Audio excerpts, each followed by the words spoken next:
Capítulo 16.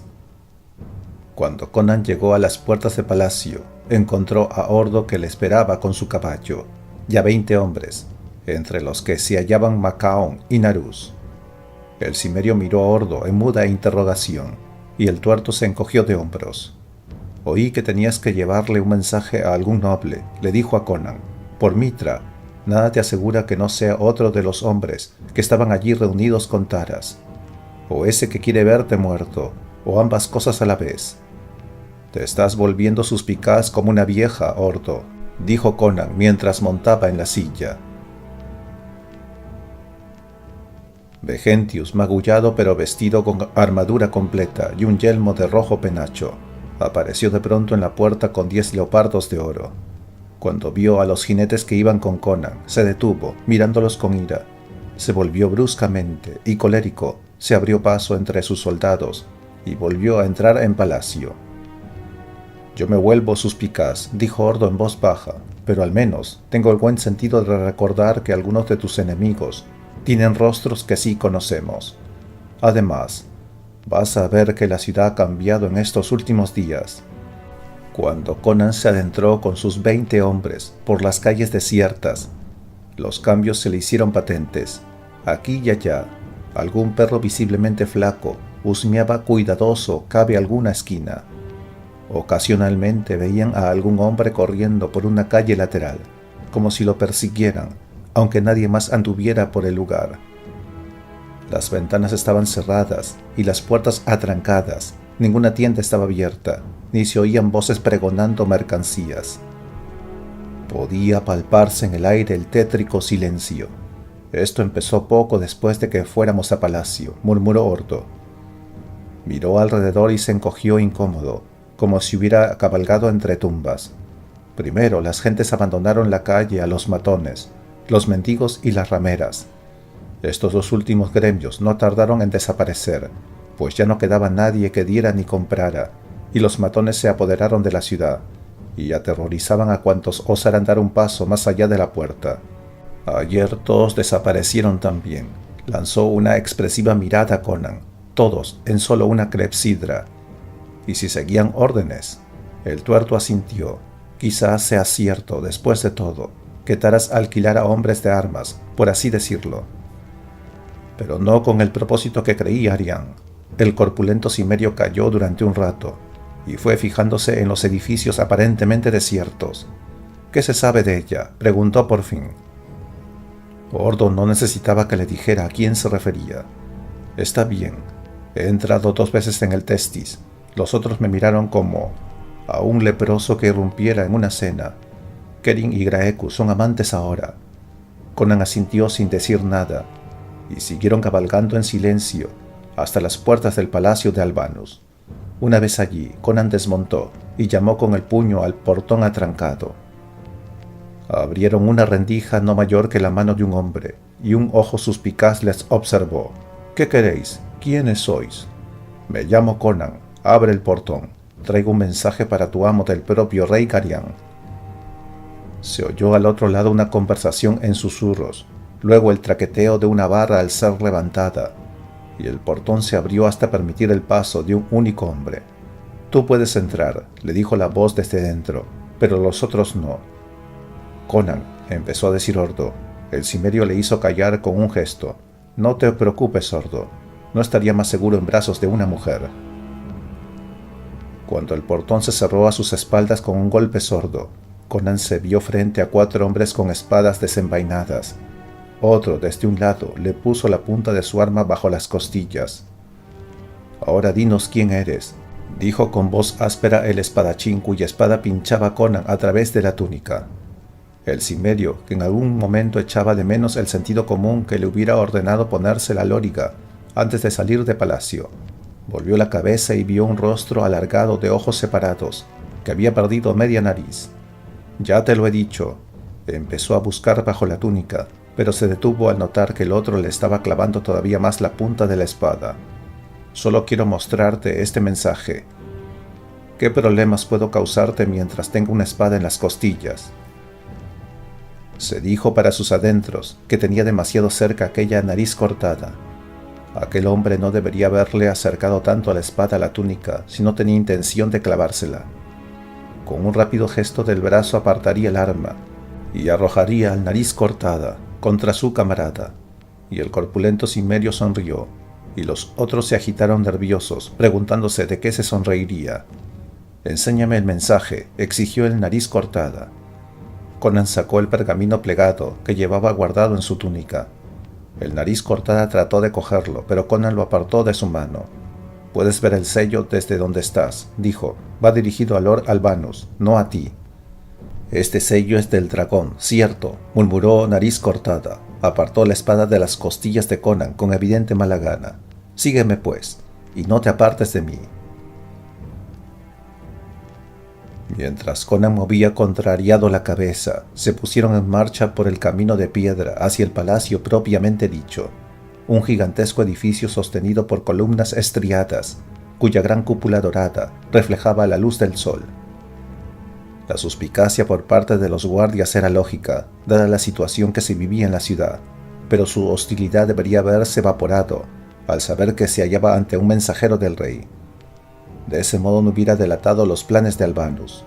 A veces los siervos imitan las actitudes de sus amos, sin que ni los siervos ni el amo se den cuenta.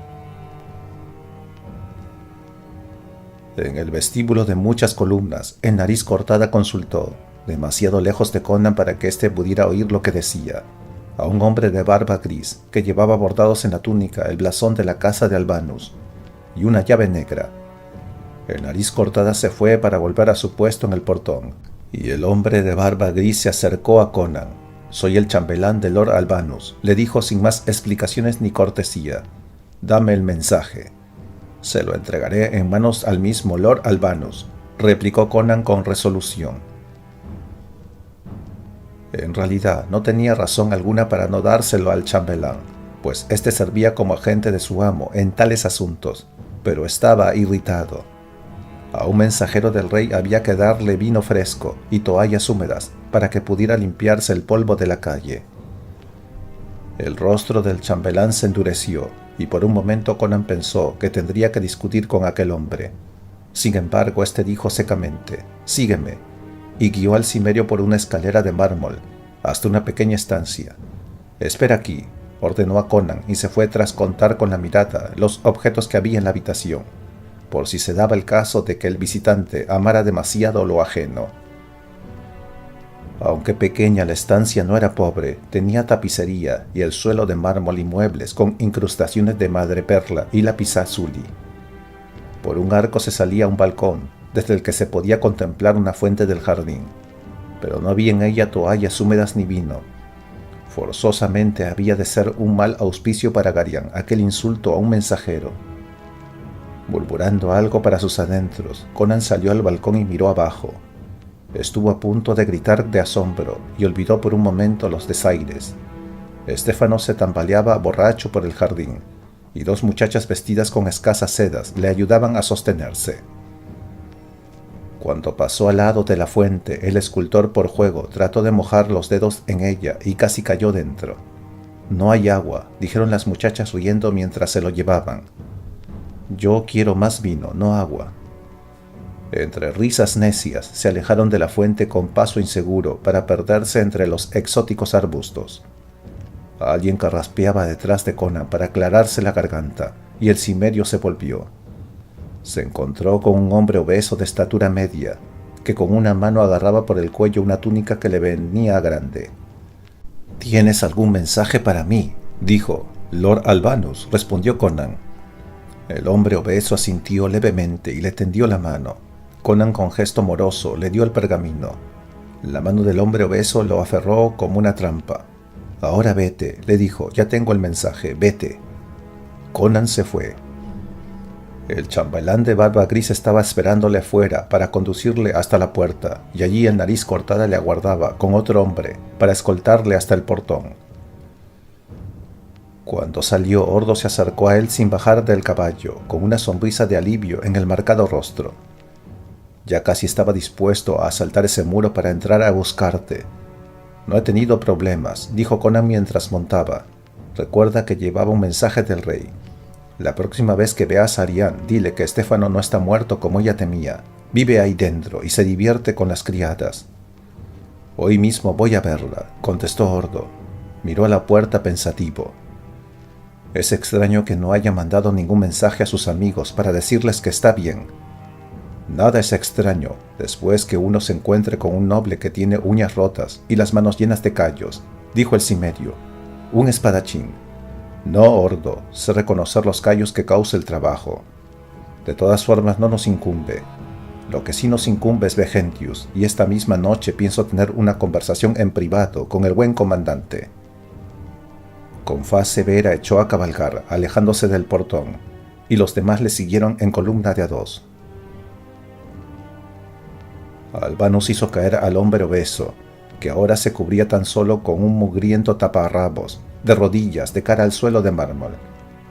—¿Y bien, Varius? —le preguntó Albánus a su chambelán. La impaciencia oscurecía su rostro cruel. Le arrancó del puño el arrugado pergamino. —¿Te ha parecido que sospechaba? Se ha creído que este perro era yo. Le daba puntapiés al hombre arrodillado. Se ha creído que eres un noble, perro. ¿Qué ha dicho? Sí, lo ha creído, amo. El hombre obeso hablaba con voz temerosa y no levantaba el rostro del suelo. Solo me preguntó si yo era Lord Albánus y luego me dio el pergamino y se fue. Albánus gruñó. Los dioses debían de jugar con él, puesto que le mandaban bajo su propio techo a aquel hombre a quien quería hacer morir, donde nada podía hacerle sin atraer inmediatamente sospechas, y donde tenía que ocultarse para evitar que le reconociera. Bajo su propio techo, y justamente en aquel día, el primero de su triunfo, miró al hombre arrodillado que se echó a temblar. ¿No podrías haber encontrado a alguien más adecuado para representarme, Varius? Que alguien, aunque sea un bárbaro, tome a esta babosa por mí, me ofende. Perdonadme, mi señor, dijo el chambelán, inclinándose todavía más para pedir disculpas. Había poco tiempo y era necesario encontrar a alguien con la talla adecuada para vestir la túnica. Albánus frunció los labios. Quema esa túnica, no volveré a ponérmela. Y llévate esto otra vez a la cocina, solo verlo me da asco. Varius hizo un gesto leve. El hombre arrodillado se marchó de la habitación, caminando de hinojos, pues no osaba levantarse. Eso es todo, mi señor. No, busca a ese idiota borracho Estéfano y que vaya al gabinete de trabajo. Procura que antes se le pase la borrachera. Albánus le indicó con otro gesto a Varius que se fuera de la habitación, y cogió el mensaje de Garián. Intrigado por lo que pudiera ser, abrió el sello. Apreciado señor Cántaro Albánus, honor a ti, te ordenamos acudir ante el trono del dragón, a fin de que puedas aconsejar a la corona de cuestiones que afligen a nuestro espíritu, sabedores que nos amas bien, y también a Nemedia, danos por sentado que no te demorarás. Garián, Nemedia Primus. Un brillo salvaje se encendió en los ojos negros de Albánus mientras arrugaba el pergamino con manos como garras. Pronto vendré a verte, susurraba. Te demostraré mi amor con cadenas y hierros candentes, hasta que de rodillas me reconozcas como rey. Albánus I de Nemedia, vas a rogarme que te dé muerte. Tras arrojar a un lado la arrugada hoja, salió de la estancia para ir al gabinete de trabajo. Los 4 guardias que vigilaban se cuadraron con respeto, pero él pasó de largo sin prestarles atención. Sobre el círculo de piedra en el centro de la estancia estaba la escultura de arcilla de Garián, completa por fin, perfecta en todos sus detalles, solo que algo más grande que el original. Estéfano se había negado al principio, pues decía que había que hacerle a tamaño natural preciso, o bien de proporciones heroicas. Parecía que caminara y abriera la boca para hacer alguna proclama, y tenía más de Garián que lo que se veía a primera vista. Cabellos de Garián y trocitos de sus uñas, y sudor, sangre y semen, habían sido trabajosamente mezclados en ella, acompañados de complicados rituales traumatúrgicos. Todo aquello había sido obtenido por Sularia, siguiendo órdenes del siniestro noble. Había un gran horno a poca distancia de la tarima de piedra, y una complicada serie de toboganes y palancas diseñados para trasladar la figura que unía ambas estructuras. Sin embargo, ni el horno ni los toboganes habían de ser usados. Albánus le había permitido a Estéfano que los construyera para aquietar las sospechas del escultor aún antes de suscitarlas. Tras trepar a la tarima, Albánus empujó aquellos artefactos de madera hasta arrojarlos al suelo. No estaba acostumbrado a hacer el más mínimo esfuerzo, y sin embargo, aquel era necesario. Habría tenido que darle explicaciones a Estéfano, habría tenido que acallar a sus preguntas con mentiras bien construidas, y Albánus ya estaba harto de permitir que el escultor creyera que sus preguntas merecían alguna respuesta, y sus vanidades dignificación. Prefería hacer el trabajo por sí mismo.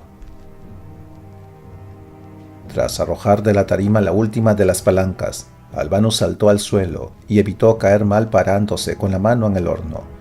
Con un juramento la apartó de la rugosa superficie de este. Quemaba. Se abrió la puerta y Estéfano entró con paso vacilante. Su rostro seguía verdoso, pero la bebida ya no lo dominaba tanto como antes. «Quiero que todos sean flagelados», murmuró, mientras con una mano se frotaba los labios. «¿Sabes lo que me han hecho tus esclavos, siguiendo órdenes de varios? Han». «Necio», gritó Albánus. «Has encendido el horno. No te he dicho que no hicieras nada aquí sin mi autorización». «La figura estaba acabada», dijo Estéfano en protesta. «Hay que meterla hoy mismo en el horno, o si no empezará a agrietarse. La última noche». «¿Es que no oíste que te daba la orden de no encender nunca un fuego en esta sala? ¿Crees que enciendo estas lámparas con mis propias manos por el goce de hacer un trabajo de esclavo?»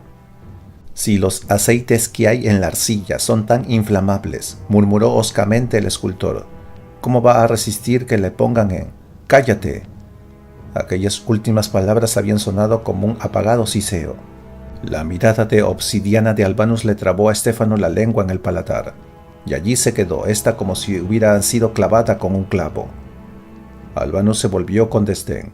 Con mano experta dispuso 3 pequeños frascos, una tira de pergamino y una pluma. Tras abrir el primer frasco, contenía una pequeña cantidad de sangre de Garián, mezclada con tintes que la mantenían en estado líquido. Mojó en él la pluma y escribió con esmerado trazo el nombre del rey en el pergamino.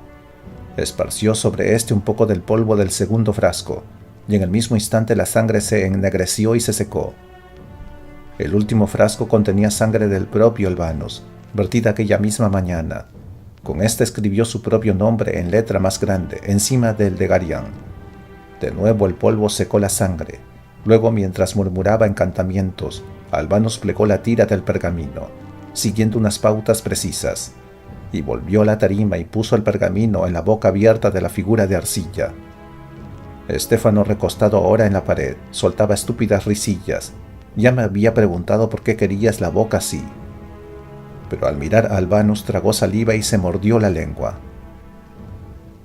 Tras sacar tizas traídas de contrabando desde Estigia, una tierra de hechiceros que se hallaba mucho más al sur, Albánus trazó un pentagrama inacabado en torno a los pies de la figura, una estrella en un pentágono en un círculo. Puso sucias velas negras en las puntas donde cada una de las figuras inacabadas tocaba a las otras 2. Entonces, diligentemente, encendió las velas, completó el pentagrama. Dio un paso atrás, alzó los brazos y profirió las palabras del conjuro. «Elonai merochanti, unarbeste oten». Las palabras de poder brotaban de su lengua, y el aire parecía condensarse en fulgores plateados. Las llamas de aquellas velas impías chisporroteaban, y con sus chisporroteos arrojaban semillas de miedo al espíritu del siniestro noble. Las llamas no podían volver a ocurrir como la última vez. No podía. Expulsó el miedo mediante una fuerza aún mayor. Ahora no podría haber miedo, solo poder. Arayani Samadhi Komel Mortras. Las llamas crecían, pero a medida que crecían la estancia se sumía en la penumbra, como si aquel fuego, en vez de dar luz, la consumiera. Se elevaban en su chisporroteo, empujadas por la fuerza del cántico del siniestro noble, hasta llegar a cubrir la figura de arcilla. Lentamente, como sometidas por algún viento imposible y que nadie percibía, las llamas se volvieron hacia adentro, hasta que sus puntas se encontraron. Del contacto de todas ellas saltó un rayo, que fue a caer en la cabeza de la estatua, bañándola en inacabable fulgor. circundándola de fuego aureoleado que sorbía todo calor del aire. Aunque su aliento se convirtiera en escarcha, Albánus se obligó a seguir, por los impios poderes de Tres, te conjuro, por la sangre, el sudor y el semen. Envilecidos y mancillados, te conjuro, levántate, anda y obedece, pues yo, Albánus, te conjuro. Cuando la última sílaba salió de su boca, las llamas desaparecieron, y no quedó traza siquiera de las velas. La figura seguía en pie, pero seca y agrietada. Albánus se frotó las manos y trató de darles calor abrigándolas bajo las axilas. Si todo marchaba bien en aquella ocasión, miró a Estéfano, temblaba apoyado en la pared, que brillaba a causa de los millares de gotitas que tras condensarse se habían helado. El escultor, horrorizado, abrió los ojos desmesuradamente.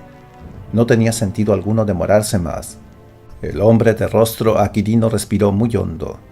«Yo te lo ordeno, Garián, despierta». Un poco de arcilla cayó de uno de los brazos y se deshizo al tocar la piedra. Albánus arrugó el entrecejo. «Garián, yo te lo ordeno, despierta». Toda la figura tembló, luego empezó a resquebrajarse y la arcilla pulverizada ensució toda la tarima. Y al fin quedó solamente lo que se había forjado dentro de la figura, algo que respiraba y vivía. Un duplicado perfecto de Garián, sin defecto ni tacha. El simulacro se sacudió el polvo de un hombro y luego se detuvo, mirando burlón a Albánus. «¿Quién eres?», dijo. «Soy Albánus», replicó el siniestro noble. «¿Y tú sabes quién eres?». «Por supuesto, soy Garián, rey de Nemetia». Albánus sonrió con genuina maldad. «Ponte de rodillas, Garián», dijo suavemente. Sin perturbarse, la réplica cayó de hinojos. Albánus no podía reprimir la carcajada y empezó a dar órdenes por el mero placer de ver que la imagen del rey le obedecía. «De cara al suelo, arrástrate, ahora ponte en pie, corre por aquí, más rápido, más rápido». El rey duplicado corría y corría. Las lágrimas corrían también por el rostro de Albánus, pero dejó de reír cuando vio a Estéfano. Lentamente el escultor se había ido incorporando. La incertidumbre y el miedo se daba caza por su rostro. «Quieto, Garián», le ordenó Albánus sin dejar de mirar a Estéfano a los ojos. El simulacro dejó de correr y se quedó quieto, respirando pausadamente. Estéfano tragó saliva. «He concluido con mi labor, ahora me voy», dijo Estéfano. Se volvió hacia la puerta, pero le detuvo el trayazo de la voz de Albánus. «Tu oro, Estéfano, seguramente no lo habrás olvidado». Albánus se sacó de la túnica un cilindro corto, grueso, en una prieta envoltura de cuero. Lo sopesó con la palma de la mano. 50 marcos de oro. La codicia se medía con el miedo en el rostro de Estéfano. Se lamió los labios. «La suma que me dijiste era de 1000. «Estoy desnudo», dijo de pronto el simulacro. «Así es», dijo Albánus respondiendo al parecer a ambos. Recogió del suelo un jirón de trapo sucio que Estéfano había empleado en su labor escultórica y con él borró cuidadosamente una parte del pentagrama. Pues sabía que pueden sucederle muchas cosas, cada una más horrible que la anterior, a quien trate de entrar en un pentagrama cerrado y cargado de magia. Subió a la tarima y le dio el trapo al simulacro, que se lo ató en torno a la cintura. «Esto es solo el primer pago, Estéfano», siguió diciendo Albánus. «Más adelante tendrás el resto». Arrojó el cilindro envuelto en cuero a la mano del simulacro. «Dale esto, Estéfano». Acercándose le dijo algo más en susurros. Estéfano se agitó con inquietud cuando la imagen del rey bajó de la tarima. «¿Cuántas veces?», murmuraba Albánus, «me he visto forzado a sufrir los balbuceos que salen de tu boca». El escultor arrugó el entrecejo, miró sucesivamente a Albánus y al simulacro, y trató de correr hacia la puerta. Con inhumana velocidad, el simulacro saltó sobre él. Estéfano, antes de haber podido dar un solo paso, lo tuvo encima, y una mano dura como la piedra le agarró por la garganta. Chilló. Unos dedos obstinados le aplastaban los músculos, de lado a lado, de la mandíbula. Le obligaban a abrir la boca. Estéfano tiraba fútilmente de la mano que la agarraba. Con igual resultado habría tratado de arañar cuero endurecido. Con una única mano, como si el escultor hubiera sido solo un niño, la réplica le obligó a ponerse de rodillas. Estéfano vio demasiado tarde que le iba a introducir el cilindro por la boca y comprendió las palabras de Albánus. Aferró con desesperación la muñeca que se acercaba, pero lo mismo habría conseguido tratando de agarrar el brazo de una catapulta. Sin escrúpulo alguno, el constructo introdujo el oro y lo hundió todavía más en la garganta del escultor. Cuando el simulacro de Garián soltó a Estéfano, salían de la boca de éste los ásperos sonidos de la asfixia. Tenía la mirada fija, se le enrojecía el rostro. El escultor impotente se agarró la garganta. En su esfuerzo dobló la espalda, pero nada cayó al suelo, salvo su cabeza y los talones que no cesaban de patear. Albánus observó sin pasión los espasmos de muerte, y cuando el último pie cesó en su frenesí, dijo suavemente: 950 más bajarán contigo a tu anónima tumba. Lo que te prometo, yo lo doy. Un espasmo le agitó los hombros con callada alegría. Cuando hubo pasado, se volvió enérgicamente hacia la imitación de Garián, que seguía de pie, impasible, frente al cuerpo. En cuanto a ti, tienes mucho que aprender y poco tiempo. Esta noche. Capítulo 17. Arián estaba sentada, abatida, mirando al vacío. A su alrededor, la taberna del Testis murmuraba intrigas. Ya no había músicos tocando, y los hombres y mujeres se hablaban en susurros, apiñadas en torno a las mesas. Tras llegar a una decisión, Arián se puso en pie y fue a buscar a Graecus. «Tengo que hablar contigo, Graecus», dijo en voz baja. Aquel fúnebre silencio también la había contaminado. Luego murmuró el fornido escultor sin mirarla. Siguió hablando con los otros que había en la mesa en voz baja e insistente. «Creedme, no importa que Taras esté muerto. Sé dónde están guardadas las armas. En la mitad de un día yo...» Arián sintió que algo de su antiguo fuego volvía a inflamarse. «Graecus». En aquella estancia llena de susurros, su aguda voz se oyó como un grito. Todos los que estaban en las mesas se volvieron para mirarla. «¿No se te ocurre», siguió diciendo, «que quizá alguien nos esté traicionando?» «Conan», empezó a decir Graecus, pero ella no le dejó seguir. «No, Conan no». «Mató a Taras», dijo una morena rolliza y pálida. «Tú misma lo viste, y ahora trabaja abiertamente a sueldo de Garián». «Sí, Galia», dijo pacientemente Arián, «pero si Conan nos hubiera traicionado, ¿no nos habrían arrestado ya los leopardos de oro?» Obtuvo como única respuesta miradas silenciosas. «No nos ha traicionado.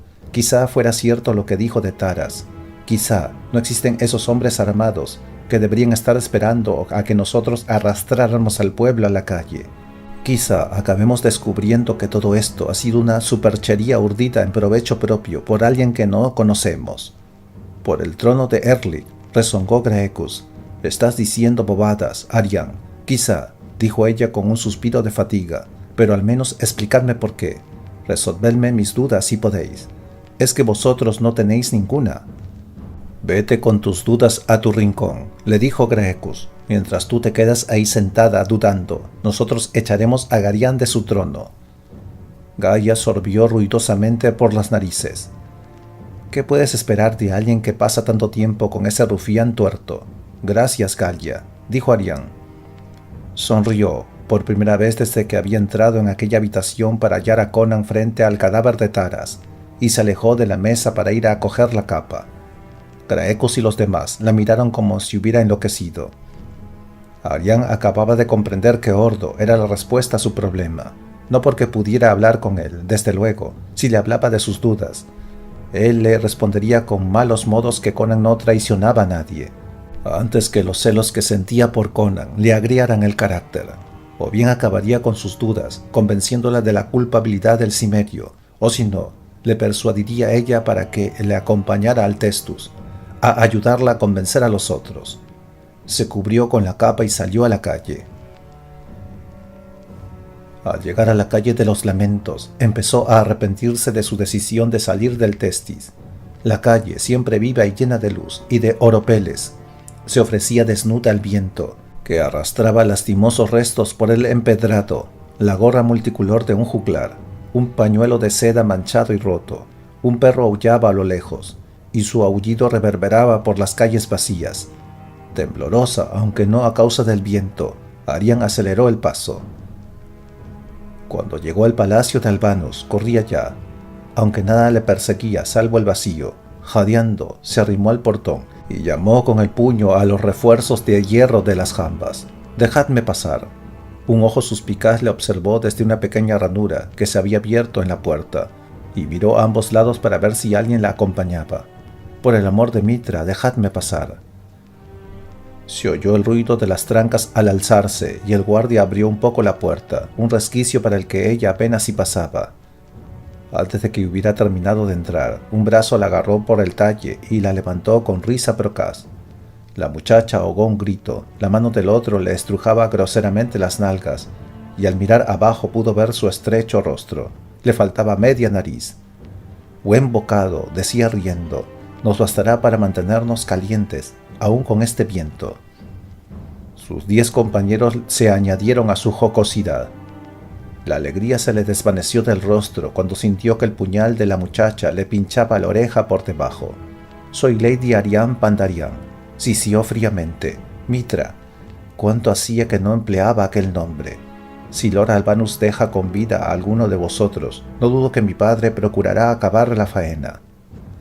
El hombre apartó las manos de ella como si hubiera tocado agua hirviendo. La muchacha cayó al suelo. «Perdonadnos, señora», balbució. Los otros le miraban boquiabiertos. «Honor a vos, no pretendía». «Ya encontraré el camino», respondió altanera la joven, y se fue, dejando al hombre en su intento de enhebrar una disculpa. La arrogancia, pensaba Ariane mientras caminaba por el suelo enlosado, era su único recurso cuando iba sin siervos ni guardias al palacio de un noble. Cuando una de las grandes puertas de madera tallada fue abierta por un hombre de barba gris, que llevaba en la túnica el sello de chambelán, sus grandes ojos castaños se pusieron adamantinos. «Soy Lady Ariane Pandarian», anunció. «Llévame hasta el escultor Stefano Meliarius». El hombre quedó boquiabierto y miró vagamente al camino detrás de la muchacha como buscando su comitiva. «Disculpadme, mi señora, pero yo no conozco a ningún Stefano». Bruscamente la joven pasó por su lado y entró en el vestíbulo adornado por columnas. «Llevadme ante Lord Albanus», le ordenó. Por dentro se estremecía, supuso que Conan se habría equivocado, qué pasaría si Stefano no estaba allí, pero la sola idea de volver a aquellas calles desiertas le empujó a seguir adelante. El chambelán abrió la boca, le temblaba la barba y dijo: «Seguidme, por favor», y añadió: «Mi señora», tras pensarlo por un momento. La estancia en la que la dejó al ir a informar a Lord Albanus de su presencia era espaciosa. Los tapices lucían colores brillantes, en contraste con las melancólicas calles. Las parpadeantes lámparas de oro brillaban con alegre fulgor. Pero el agradable lugar no pudo con su creciente aprensión, y si estaba buscando a alguien que no se hallaba en aquel sitio y se ponía en ridículo ante un noble que le era extraño. Poco a poco, su fachada de arrogancia se resquebrajó. Al entrar Lord Albanus, los últimos vestigios de ésta se desvanecieron ante la severa mirada del aristócrata. «Buscas a un hombre llamado Stefano», dijo sin más preámbulo el hombre de ceñudo rostro. «¿Por qué crees que está aquí?» La muchacha habría empezado a retorcerse las manos y para impedirlo clavó las uñas con fuerza en su propia capa, pero de todos modos no pudo contener el torrente de sus inquietudes. «Tengo que hablar con él. Nadie más hablará conmigo, y Taras ha muerto, y Conan dice que nos están traicionando, y...» Logró respirar hondo en estremecimientos. «Disculpadme, Lord Albanus. Si Stefano no está aquí, me iré». Los oscuros ojos de Albanus se habían ensanchado al oírla. Hurgó en una bolsita que pendía de su cinturón y dijo: «Espera, ¿alguna vez has visto algo como esto?» Sus dedos sacaron de la bolsa una gema de color blanco, casi ardiente. Al tiempo que se la daba, murmuró palabras que la muchacha no alcanzó a oír. A pesar de sí misma, sus ojos fueron atraídos por la gema, igual que el imán atrae al hierro. De pronto un rayo pálido surgió de la gema y le bañó el rostro. Soltó el aliento violentamente, a modo de gruñido, como si la hubieran golpeado. El pánico se apoderó de ella. Tenía que correr, pero solo pudo temblar, danzar sin moverse de aquel sitio. La blancura llenaba sus ojos. «¡Corre!», gritaba en los abismos de su mente. «¿Por qué?», se preguntó. El pánico se desvanecía, la voluntad se desvanecía. El rayo parpadeó y ella seguía de pie, respirando calmada, y miraba a la joya pálida, de apariencia todavía más ardiente que antes. «Ya lo he hecho», oyó que murmuraba Albanus. «Pero con qué éxito», en voz más alta dijo: «Quítate la ropa, muchacha». De algún minúsculo rincón de su ser brotaron los colores que le subieron al rostro, pero en cuanto a los demás le pareció una orden razonable. Se quitó con rapidez la capa, abrió los broches que le sujetaban los ropajes, todo cayó a sus pies desordenadamente, y ella siguió de pie. Apoyó delicadamente las manos en sus redondeadas caderas, dobló levemente una rodilla, esperó. Albanus recorrió con la mirada su sinuosa desnudez y sonrió sin alegría. «Si obedeces con tanta diligencia esa orden, me dirás la verdad, aunque mueras por ello. Háblame de Taras, muchacha, ¿de verdad muerto?» «¿Cómo murió?» «Conan lo mató», replicó ella con calma. «Erlich se lleve consigo a ese maldito bárbaro», masculló el siniestro noble. «No es de extrañar que Vegentius no encontrase a Taras. ¿Y cómo voy a transmitir órdenes?». Desarrugó el entrecejo, la miró, pensativo. «Eres uno de esos niños idiotas que hablan de rebelarse en el mesón de Testis, ¿verdad?». Dudó antes de responder: «Sí». Había alguna suerte de rechazo en sus palabras, pero apenas si sentía con claridad su propia, lejana irritación. La mano de Albanus la agarró por el mentón, la obligó a levantar la cabeza, y aunque oprimiera con fuerza sus mejillas, ella no trató de resistirse. Sus grandes ojos se cruzaron abiertamente con la mirada de obsidiana del noble. «Cuando quiera que las calles se llenen de turbas aulladoras», dijo suavemente, «tú llevarás mis palabras al Testis, y les dirás exactamente lo que yo te ordene, nada más». «Lo haré», dijo ella. Como la punzada de un mosquito, algo la exhortó a luchar, y al instante cayó. El hombre asintió con la cabeza. «Bien, ahora hablemos de ese Conan. ¿De qué traición te habló?». «De que Taras no había contratado hombres armados para ayudarnos. De que otro nos estaba utilizando para sus propios intereses». «¿Dijo quién era ese otro?», preguntó Albanus con severidad. Ella negó con la cabeza, pues se sentía fatigada de hablar y quería dormir. «No importa», murmuró Albanus. «He subestimado al bárbaro. Con cada vuelta de clepsidra se hace más peligroso. Varius, un mensajero que vaya ante el comandante Vegentius. Rápido, si es que valoras tu pellejo. Ponte firme, muchacha». Arián cumplió la orden obedientemente y observó a Albanus mientras éste escribía el mensaje en un pergamino. Solo quería dormir, pero sabía que no le sería posible mientras no se lo permitiera su amo. En aquellos momentos ya aceptaba plenamente su autoridad. Los más leves aguijonazos de resistencia desaparecieron.